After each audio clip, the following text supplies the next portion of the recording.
আসসালামু আলাইকুম এভরিওয়ান। যারা চেয়ারের পায়ের কভার অর্ডার করছিলেন তাদের পার্সেল প্যাকেজিংয়ের কাজ চলতেছে। অতি শীঘ্রই পেয়ে যাবেন আশা করছি ইনশাল্লাহ। আজকে আমি আপনাদেরকে বিস্তারিত একটু দেখিয়ে দিই। এটা হচ্ছে গোলাকার কভারের জন্য নিচে একটি লেয়ার আছে। এটা গোলাকার এবং চারকোনা সব পায়েতে দেওয়া যায়, এইভাবে একটু টেনে লাগাতে হয়।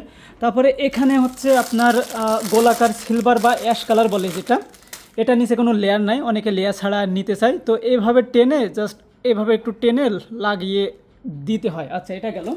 তারপরে এখানে আছে আপনাদের সিলভার বা অ্যাশ কালারের যেটা চারকোনা চারকোনা কভার, ঠিক আছে। কি সুন্দর দেখতে শেপটা। এটা দিলে কি হয়, অনেক সময় টাইলসে ঘষা লেগে অনেক সময় শব্দ হয় বা টাইলস বা ফ্লোরে দাগ হয়ে যায়, সেটা থেকে রক্ষা পায় আর কি, ঠিক আছে। তারপরে এখানে আছে আপনার গোলাকার যেটা কফি কালার, এটা নিচে লেয়ার নাই আর এটা নিচে লেয়ার আছে, যে যেটা নিতে চান সে সেটা নিতে পারেন। আর এটা হচ্ছে সেই আপনাদের চারকোনা চারকোনা পায়ের জন্য যে আপনার কাঠ কালার, কফি কালার বা ব্রাউন কালার যেটা বলে, সেটা খুবই দারুণ একটি প্রোডাক্ট এটা। এই যে চারকোনা, কি সুন্দর একটি প্রোডাক্ট। তো এখনও যারা যারা অর্ডার করেননি দ্রুত অর্ডার করে ফেলুন। আমাদের ইনবক্সে মেসেজ দিতে পারেন, হোয়াটসঅ্যাপ নাম্বারে কল করতে পারেন, অথবা ওয়েবসাইটে গিয়েও অর্ডারটি করে দিতে পারেন।